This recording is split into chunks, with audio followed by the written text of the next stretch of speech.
Şimdi hepimizin burada bulunmasının amacı TOKİ Ticaret Merkezi'nin bir takım sıkıntılarından dolayı bir araya geldik. Buradaki amaç aramızda bir takım kararlar alıp istişare edip bir sonuç elde etmek içindir. Toplu imza alacağız hususta. Ama şu anda herhangi bir faaliyet olmadığı için biz bu aidatları istemiyoruz. Doğru mu?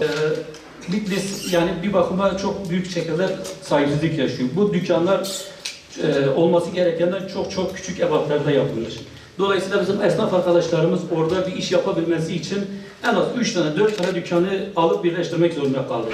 Bu 3 tane 4 tane dükkan alan arkadaşlarımız orada herhangi bir işlem yapabilmesi için sonuçta 4 tane dükkanın aidatını, 4 tane dükkanın avans bedelini ödemek zorunda kaldık. Dolayısıyla bu 4 tane dükkan en düşük olarak 4 tane dükkanın avans bedeli veya aidat bedeli 1500 liranın üzerindedir.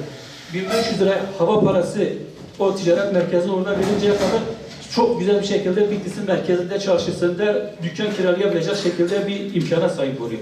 Dolayısıyla bu hesaplanan TOKİ tarafına hesaplanan aidatlar yani fahiş miktardadır. Özellikle şunu örnek vermek istiyorum. Ben 30 metrekare, 25 metrekare dükkanlara talep edilen 180 liralık şey var. 180 liralık bir aidat bedeli var, 300 liralık bir avans bedeli var. Tamam şimdi biz yönetimi istiyoruz. Yönetim olduğu yerde disiplin de olur. Çok en azından işlerimizi bizim adımıza takip edecek insanlar var.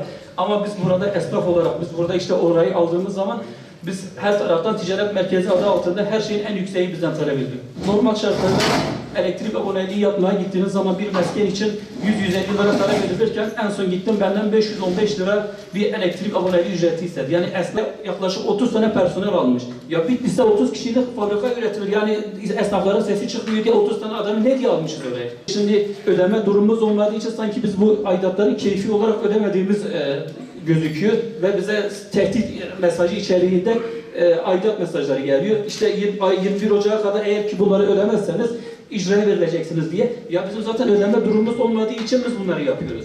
Bir yıl içerisinde, süre içerisinde senin peteklerinden su akıyorsa veya çeşmeden su kaçırıyorsa o tamiratları TOKİ evlerdeki işlerde bu şekilde yapmak mecburiyetinde.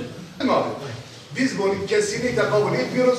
Biz burada tamam tek yumruk olalım. Tek yumruk olmasa da hiçbir şekilde bireysel bir şekilde, kişisel bir şekilde hiçbir yere varamayız. Tek yumruk olalım, tamam. Ne gerekliyse biz beraber yürüyelim. Yürümezsek abi biz bunu başa götüremeyiz. Gerçekten bu parayı bize alacağız. Ben onunla çok konuştum. Yani bildiğim kişi müdür de ne dedi? Bir genç vardı ona görüştüm. Abi bunu ödeyeceksin dedi. Aynı bu şekilde ödeyeceksiniz. Yani sanki bir tehdit amacıyla. Gel göstereyim sana.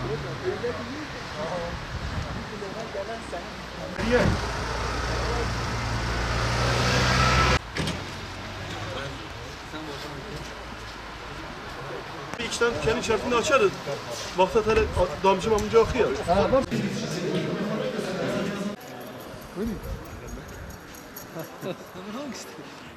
Adam yok abi. Burada onun için yapıyoruz. Burada. Habere geç. Yankı yapıyor. Bu olan kısımları var ya, bunların içeride bile otoparkı var. 6 aydır ben 6 aydır su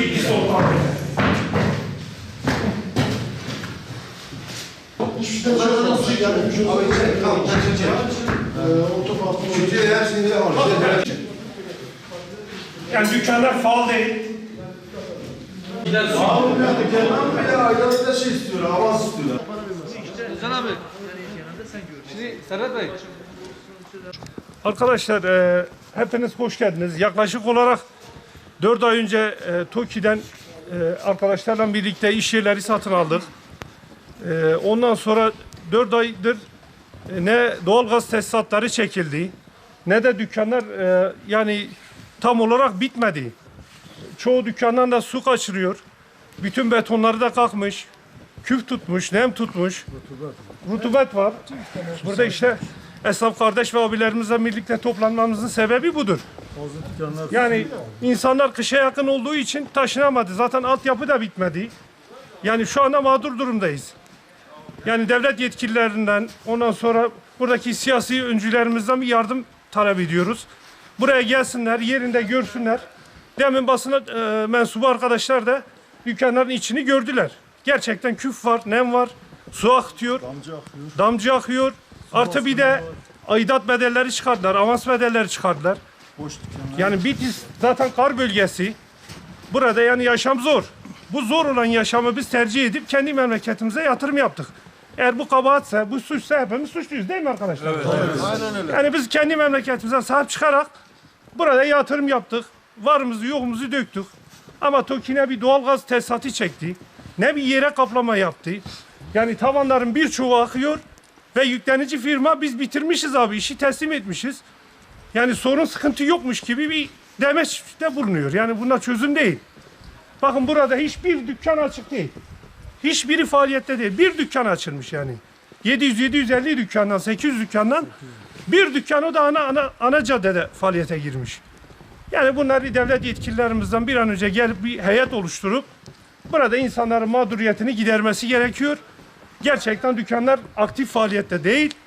Yani doğalgaz çekilmediği için, yerler kaplanmadığı için, duvarlar kara sıva, tavanlar hepsi küf, nem, rutubet. Yani bunlar bizim iş yapmamıza engeldir gerçekten. Bir de avans bedelleri çıkarıldı. Zaten esnaf zor durumda. Şu anda gerçekten devletimiz, milletimiz zor durumdadır. Yani iş yok. Evet, yüksek avanslar çıktı. Bunların giderilmesini istiyoruz. Talebimiz budur. Ve de iş yerlerine renkli camlar takıldı. Bakın şurada bakabilirsiniz. Yani dükkanların iç kısmı görünmüyor. Yani bir mal dizdiği zaman esnaf, bir tereini dizdiği zaman içeri görünmüyor. Yani bunlar renkli cam takılmış. Dükkanlarda nem, küf, rutubet var ve doğalgaz altyapısı yok. Olmadığı için de hiçbir esnaf abimiz, arkadaşımız dükkanına kışa yakın olduğu için teslimat taşınamadık. Mağduriyet bundandır. Yani bu avans bedellerini bir de 20-25 kişiye yakın bir eleman alınmış. Faaliyette olmayan, bak görüyorsunuz yani aktif olmayan bir yerden avans bedeli veyahut da aidat toplama ne kadar mantıklıdır yani, ne kadar makuldür. Bunların siyasi partilerden, devlet büyüklerimizden bizim ricamız buraya gelsinler, bir heyet oluştursunlar. Yani esnaf kardeşlerimizin, abilerimizin, bizlerin mağduriyetini gidermelerini istiyoruz.